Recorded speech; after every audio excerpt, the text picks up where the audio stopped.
मुझे हमेशा हैरानी होती है जब मैं इन बच्चों की फोटोज को देखता हूँ, इनके बारे में पढ़ता हूँ कि कैसे ये बच्चे बड़े होकर लाखों लोगों की मौत का कारण बने, कैसे इन्होंने एक टाइम पर आकर पूरी कंट्रीज पर कंट्रोल किया और एक नए ग्लोबल ऑर्डर की शुरुआत की। लेकिन आज इस वीडियो में मैं इस बच्चे की स्टोरी के बारे में जानने की कोशिश करूंगा जो कि एक गरीब परिवार से उठा और मिडिल ईस्ट के इस देश का एक पावरफुल डिक्टेटर बनकर सामने आया। This story is not just about how this man lived his life. It's about the factors that shaped his future and how his decisions built and eventually ended his life.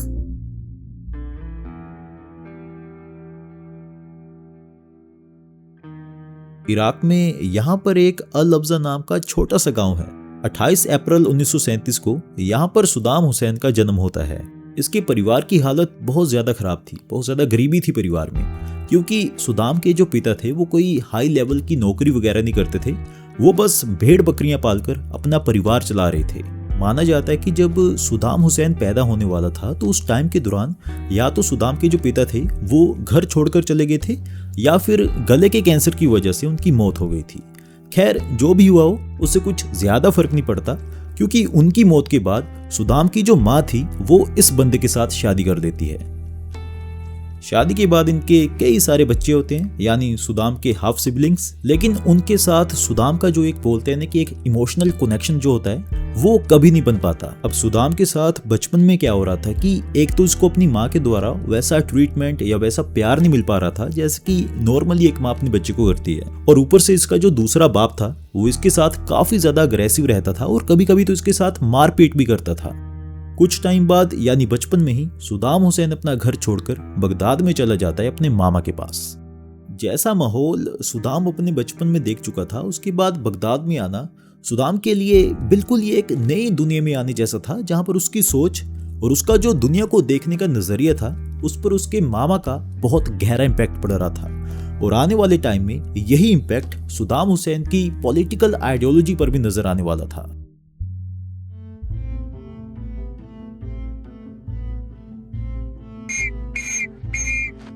Saddam Hussain एक ऐसे time period के दौरान बड़ा हो रहा था जब दुनिया भर में और खास तौर पर मिडिल ईस्ट में कई सारे पॉलिटिकल चेंजेस आ रहे थे जो कि हिस्ट्री के साथ जुड़े हुए थे।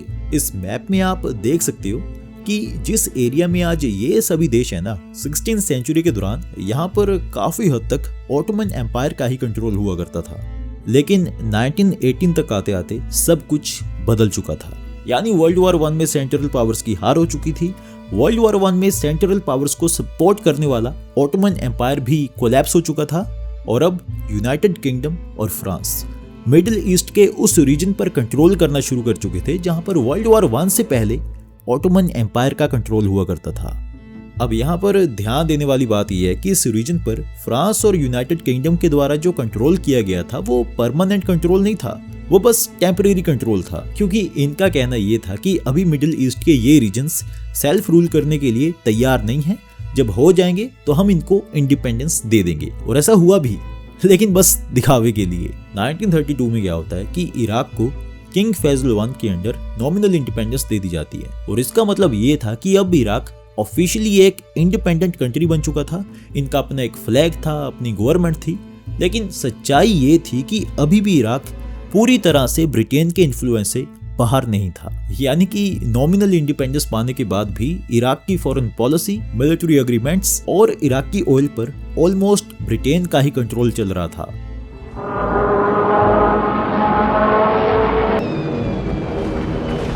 साल 1940 में यूरोप में वर्ल्ड वॉर 2 ऑलरेडी शुरू हो चुकी थी, और इधर इराक में कई सारे local political groups British dominance के खिलाफ आवाज उठाना शुरू कर चुके थे, और कुछ ग्रुप्स तो ऐसे भी थे जिन्होंने नाजी जर्मनी के साथ भी अलाइन होने की कोशिश की थी ताकि इराक की मोनार्की को खत्म कर सकें और इराक में जो ब्रिटिश इन्फ्लुएंस है उसको जड़ से उखाड़ सकें, क्योंकि उनका मानना ये था कि हमारा जो राजा है ना वो हमारे देश के इंटरेस्ट्स के लिए काम नहीं कर रहा, वो बस वही कर रहा है जो ब्रिटिशर्स उससे करवा रहे हैं। तो चलिए अब बात करते हैं इस पॉलिटिकल पार्टी के बारे में जिसके जरिए सद्दाम हुसैन एक आम लड़के से एक पावरफुल डिक्टेटर बन पाया।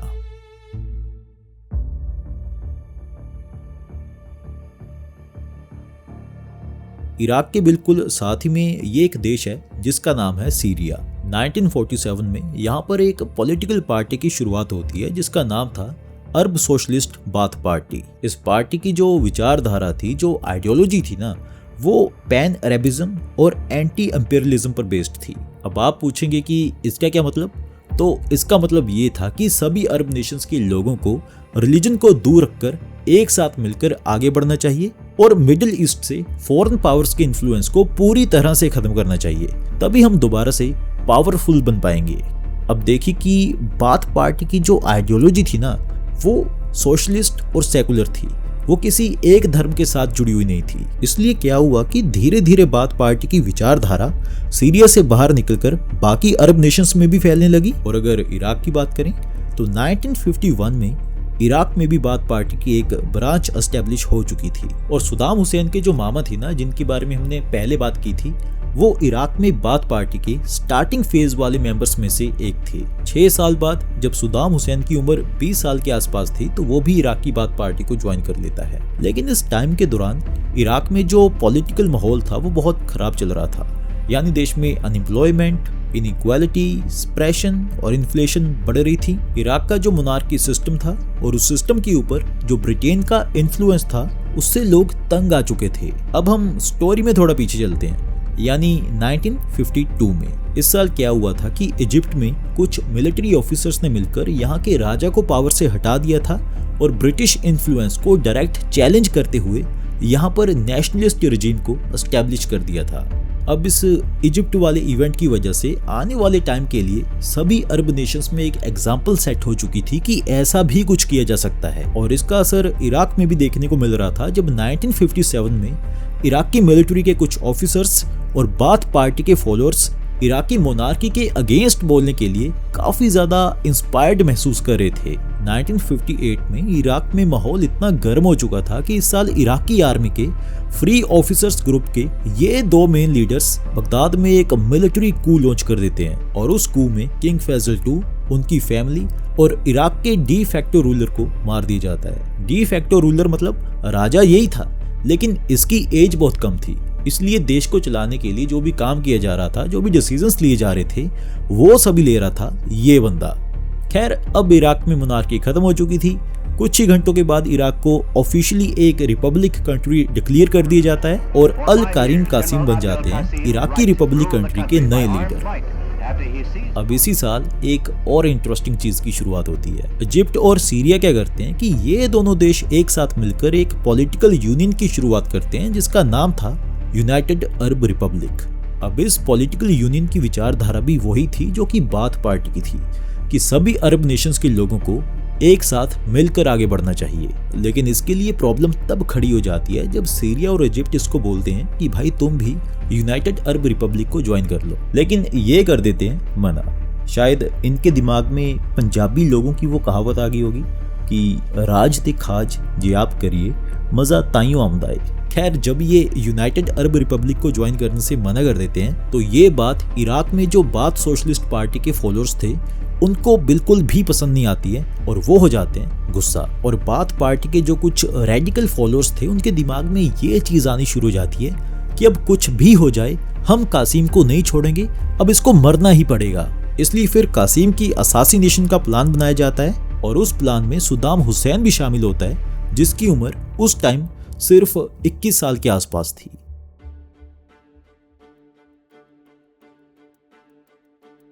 अब दिन आ चुका था जिस दिन की प्लानिंग काफी टाइम से चल रही थी। इराक में ये एक अल राशिद नाम की स्ट्रीट है, तो यहाँ से कासिम अपनी कार में जाने वाला था और ये तो ऑब्वियस ही है कि उसकी सिक्योरिटी उसके साथ ही आने वाली थी। तो सद्दाम और उसके साथी हथियारों के साथ तैयार बैठे थे कि आज हम कासिम को मार डालेंगे। लेकिन जब कासिम अपनी कार में यहाँ से जाता है तो माना जाता है कि सद्दाम उसकी कार पर फायरिंग करने में थोड़ी जल्दी कर देता है, जिसके बाद फिर दोनों तरफ से फायरिंग होती है। कासिम को 2 गोलियां लगती हैं लेकिन फिर भी वो बच जाता है और एक गोली लगती है सद्दाम हुसैन के पैर पर, लेकिन फिर भी वो वहां से भागने में कामयाब हो जाता है। अब कासिम की असासिनेशन तो फेल हो चुकी थी और ये बात तो पक्की थी कि अब कासिम उन लोगों को छोड़ने वाला तो था नहीं जो उसको मारने के लिए आए हुए थे। इसलिए सद्दाम और उसके साथी सीरिया भाग जाते हैं और सीरिया में जाकर जल्द ही सद्दाम वहां की बाथ पार्टी को ज्वाइन कर लेता है। लेकिन इधर इराक में क्या हुआ, जिन लोगों ने कासिम को मारने की प्लानिंग बनाई थी उनमें से ज्यादातर लोगों को अरेस्ट कर लिया जाता है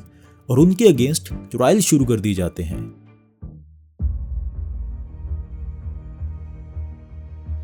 इराक पर राज करते हुए कासिम को लगभग 4 साल हो चुके थे और इन्हीं 4 सालों के दौरान बाथ सोशलिस्ट पार्टी सीक्रेटली काम कर रही थी, नए नए कनेक्शंस बना रही थी और उनके लिए जो कासिम नाम की प्रॉब्लम थी ना, उसका सल्यूशन ढूंढ रही थी कि कैसे हम कासिम को पावर से हटा सकें और खुद पावर में आ सकें। और जल्दी ही उनको इसका सल्यूशन मिल भी जाता है। फरवरी 1963 में बाथ पार्टी के लीडर्स इराकी आर्मी के कुछ पावरफुल फैक्शंस के साथ मिलकर इराक में एक मिलिट्री कू लॉन्च करते हैं और बहुत ही वायलेंट तरीके से कासिम की गवर्नमेंट को पावर से बाहर निकाल देते हैं। ये कासिम की ही फोटो है, इसलिए आप अंदाजा लगा सकते हो कि जब मैं बोल रहा हूँ कि वायलेंट तरीके से गवर्नमेंट को हटाया गया था तो उस टाइम पर क्या क्या हुआ होगा और कैसे कैसे हुआ होगा।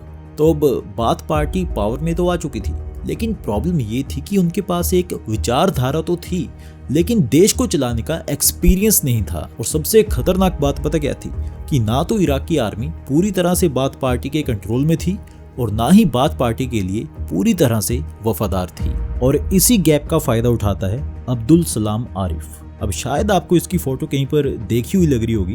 दरअसल ये वही मिलिट्री ऑफिसर है जिसने 1958 में कासिम के साथ मिलकर इराकी मोनार्की के अगेंस्ट मिलिट्री कू लॉन्च किया था। अब आरिफ क्या करता है कि ये इराकी आर्मी में इसके जो कुछ लॉयल ऑफिसर्स थे उनके साथ मिलकर एक काउंटर कू लॉन्च करता है और बाथ सोशलिस्ट पार्टी, जिसको अभी पावर में आए हुए सिर्फ 9 महीने हुए थे, उनको सिस्टमेटिकली गवर्नमेंट से बाहर निकाल देता है। और एक बार फिर से इराक में जो पावर थी वो किसी मिलिट्री लीडर के कंट्रोल में चली जाती है।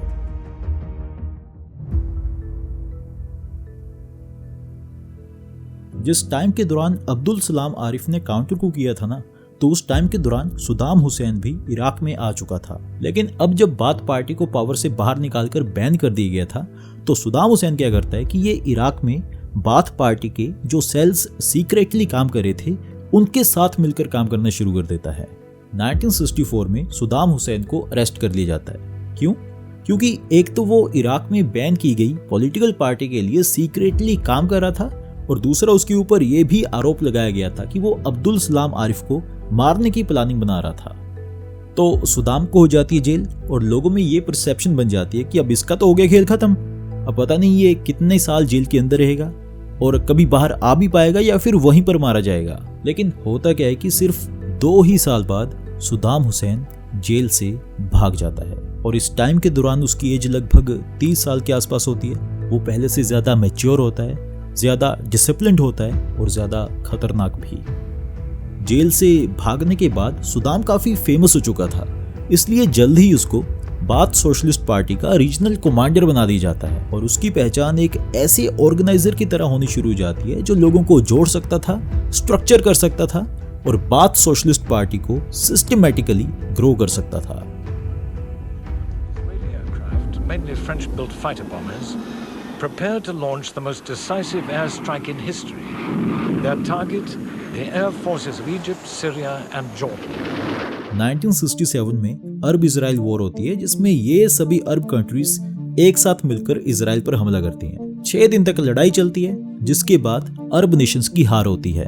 इजराइल से हारने के बाद अरब नेशंस में काफी ह्यूमिलिएशन और गुस्से वाला माहौल बना हुआ था। लोगों को ऐसा लग रहा था कि हमारी करंट लीडरशिप ही कमजोर है जो वेस्टर्न पावर्स का मुकाबला ही नहीं कर सकती। अब इसी पॉलिटिकल और इमोशनल एनवायरनमेंट की वजह से और पहले से चली आ रही पॉलिटिकल इंस्टेबिलिटी के चलते क्या होता है कि 1968 में बाथ पार्टी और इराकी मिलिट्री के कुछ ऑफिसर्स एक साथ मिलकर फिर से बगदाद में एक कू करते हैं, एक ब्लडलेस कू, और दोबारा से बाथ पार्टी आ जाती है पावर में।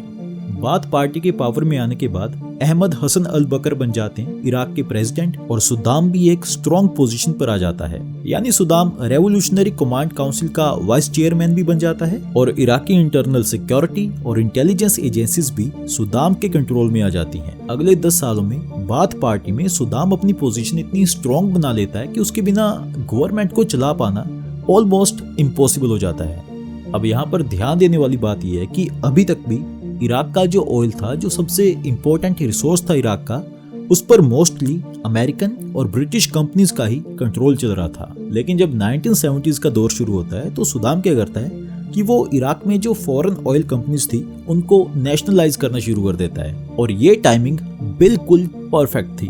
किसके लिए? बहुत सारा पैसा कमाने के लिए। क्योंकि 1973 में इजराइल और इन दोनों देशों के बीच में वॉर हुई थी, यम किपुर वॉर, जिसकी वजह से मिडिल ईस्ट के जो सबसे बड़े ऑयल सेलर थे उन्होंने वेस्टर्न कंट्रीज को सेल किए जाने वाले ऑयल पर लिमिट लगा दी थी, जिसकी वजह से ऑयल के प्राइसेस लगभग 300% बढ़ गए थे। यानी $3 पर बैरल से जो प्राइस था वो सीधा $12 पर बैरल तक पहुंच चुका था। और यहीं से इराकी गवर्नमेंट बहुत सारा पैसा कमाना शुरू कर देती है। इसके बाद फिर 1973 से लेट 1970s तक इराक का गोल्डन पीरियड शुरू होता है। इस टाइम पीरियड के दौरान इराक में मेजर डेवलपमेंट्स देखने को मिलती हैं, मास एजुकेशन प्रोग्राम चलाए जाते हैं, फ्री हेल्थ केयर प्रोवाइड की जाती है, रोड्स, पावर और हाउसिंग इंफ्रास्ट्रक्चर बनाया जाता है, एग्रीकल्चर को मॉडर्नाइज किया जाता है और औरतों की लिटरेसी पर भी काम किया जाता है। यू वॉट बिलीव कि 1979 तक आते आते जो इराक था वो पर कैपिटा इनकम के अकॉर्डिंग अरब नेशंस की रिचेस्ट कंट्रीज में से एक बन चुका था। लेकिन अब एक ऐसा दौर शुरू होने वाला था जिसमें सद्दाम हुसैन एक एब्सोल्यूट डिक्टेटर बनने की ओर बढ़ने वाला था और इसकी बढ़ती हुई पावर को रोकने के लिए लगभग पूरा वेस्टर्न वर्ल्ड ही इसके अगेंस्ट खड़ा होने वाला था।